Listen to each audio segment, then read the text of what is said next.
Hey dosto, welcome back to this channel SMS Point Silchar. বন্ধুসকল আপোনালোকে মোৰ ভিডিঅ'বোৰ চাই জানিব পাৰিছে যে এইটো চেনেলত মই বিভিন্ন ধৰণৰ ইনফোটেক ভিডিঅ' আপলোড কৰোঁ।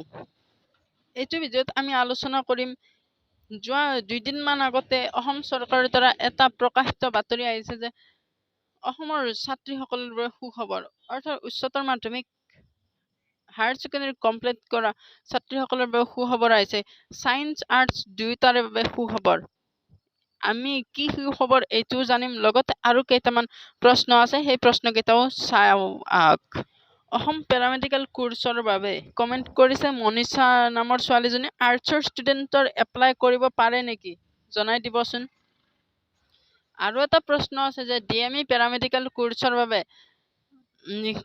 SCৰ কিমান পাৰ্চেণ্টেজ হ'লে হৈ যাব। এই দুটা প্ৰশ্নৰ উত্তৰ ভিডিঅ'টো আৰম্ভ কৰাৰ আগতে কৈ থওঁ, যিসকলে মোৰ চেনেলটো এতিয়ালৈ ছাবস্ক্ৰাইব কৰা নাই ছাবস্ক্ৰাইব কৰি ৰাখক এনেকুৱা ধৰণৰ ইনফৰ্মেটিভ ভিডিঅ' আৰু পাবলৈ। বলক এই ভিডিঅ'টো আৰম্ভ কৰোঁ। বন্ধুসকল, প্ৰথমতে আমি আহোঁ ছোৱালীজনীয়ে কৰা প্ৰশ্নটো, আৰ্টছৰ ষ্টুডেণ্টে পেৰামেডিকেল কোৰ্চৰ বাবে এপ্লাই কৰিব পাৰিব নে নোৱাৰে। সকলোকে জনাই থওঁ যে পেৰামেডিকেল কোৰ্চৰ বাবে PCB অৰ্থাৎ ফিজিক্স কেমেষ্ট্ৰি বায়'লজি থকাটো জৰুৰী, অৰ্থাৎ ছায়েন্স ষ্ট্ৰীমৰ হ'ব লাগিব। অৰ্থাৎ সহজকৈ ক'ব গ'লে আৰ্টছৰ ষ্টুডেণ্টে এইটো এপ্লাই কৰিব নোৱাৰে, কিন্তু এইটো নহয় যে আৰ্টছৰ ষ্টুডেণ্টে মেডিকেলৰ একোৱে কৰিব নোৱাৰিব। সেইটো বিষয়ত আমি এইবাৰ কথা পাতিম। আৰ্টছ লৈ হায়াৰ ছেকেণ্ডাৰী পাছ কৰা ছোৱালীখিনিৰ বাবে সুখবৰ, এইটো ছায়েন্সৰ ছোৱালীও এপ্লাই কৰিব পাৰে। অক্সিলাৰী নাৰ্ছ মিডৱাইফ অৰ্থাৎ ANM। কেইদিনমান আগতে অসম চৰকাৰৰ দ্বাৰা প্ৰকাশিত বিজ্ঞাপন এটা আছিল যে অসম ANM 2022 অতি সোনকালে খোলা দিব, কিন্তু বন্ধুসকল ইতিমধ্যে আহি গ'ল কেতিয়া খোলা দিব এপ্লিকেশ্যন। ইয়াত আছে ASSAM ANM 2022 exam date, important events, starting date of application forms for the applicants. বন্ধুসকল খোলা দিব 2022 চনৰ অক্টোবৰ মাহৰ প্ৰথম সপ্তাহতে খোলা দিব, আৰু ইয়াৰ লাষ্ট ডেট থাকিব অক্টোবৰ মাহৰ লাষ্ট সপ্তাহলৈ, অৰ্থাৎ 3 সপ্তাহ টাইম দিব।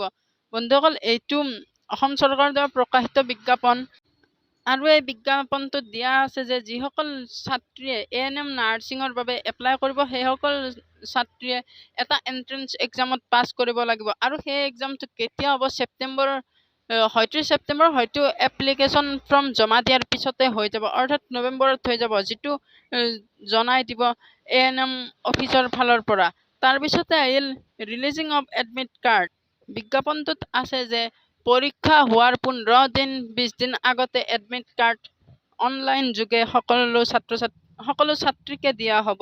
Declaration of the results after few days of completion of the exam. ইয়াত লিখিছে যে বন্ধুসকল পৰীক্ষা হৈ যোৱাৰ 20 দিনমান পিছতে ৰিজাল্ট দিয়া হ'ব, আৰু তাৰ পিছতে কাউন্সিলিং হ'ব, আৰু তাৰ পিছতে ইয়াত ভৰ্তি হৈ ক্লাছ আৰম্ভ হ'ব, অৰ্থাৎ 2023 চনৰ ফাৰ্ষ্ট ভাগৰ পৰা ক্লাছ আৰম্ভ হ'ব। ইয়াত কেনেকুৱা ধৰণৰ প্ৰশ্ন আহিব পাৰে তাৰ বিষয়ে মই পিছৰ ভিডিঅ'ত আলোচনা কৰিম। এইবাৰ আহোঁ আমি এটা প্ৰশ্নলৈ। এইটো প্ৰশ্ন মোক এজনী ছোৱালীয়ে কৰিছিল, চুমি নামৰ ছোৱালীজনীয়ে কৈছে যে SCৰ 57.3% হ'লে হ'ব নেকি। চুমি বা মই সকলোকে জনাই থওঁ, SCৰ যোৱাবাৰৰ কাউন্সিলিং আছিল, লাষ্ট আছিল 53.65। ইয়াৰ পৰা এইটো ক'ব পাৰি যে চান্স আছে, হৈ যাবও পাৰে, যিহেতু SCৰ পিনৰ পৰা এইটো কিবা এটা সুবিধা হৈ যাব পাৰে। বন্ধুসকল এইটো ভিডিঅ'ত এই 3টা প্ৰশ্নৰ উত্তৰ আপোনালোকক দিলোঁ। ভিডিঅ'টো চাই যদি কিবা প্ৰশ্ন আছে মোক কমেণ্টত সুধিব পাৰে, বা মোক ইনষ্টাগ্ৰামত ফ'ল' কৰি সুধিব পাৰে। মোৰ ইনষ্টাগ্ৰাম ID dipankar-700, মই স্ক্ৰীণত দেখুৱাই দিছোঁ বা ডেছক্ৰিপশ্যনত দিছোঁ। কিবা প্ৰশ্ন থাকিলে মোক ইনষ্টাগ্ৰামত বা কমেণ্টত সুধিব পাৰে, মই নিশ্চয় আপোনালোকক ৰিপ্লাই কৰিম। আৰু বহুকেইটা প্ৰশ্ন আছে, যিকেইটা প্ৰশ্নৰ উত্তৰ মই নেক্সট ভিডিঅ'টোত দিবলৈ চেষ্টা কৰিম। যদি চেনেলটো এতিয়ালৈ ছাবস্ক্ৰাইব কৰা নাই ছাবস্ক্ৰাইব কৰি ৰাখক, মোৰ নতুন নতুন ভিডিঅ'বোৰ পাবলৈ, ইনফৰ্মেটিভ ভিডিঅ'বোৰ পাবলৈ। ভিডিঅ'টো চাই কেনে লাগিছে জনাবলৈ নাপাহৰিব, এটা লাইক কৰি দিব। আৰু এইটো ভিডিঅ' এইখিনিয়েই। জয় আই অসম।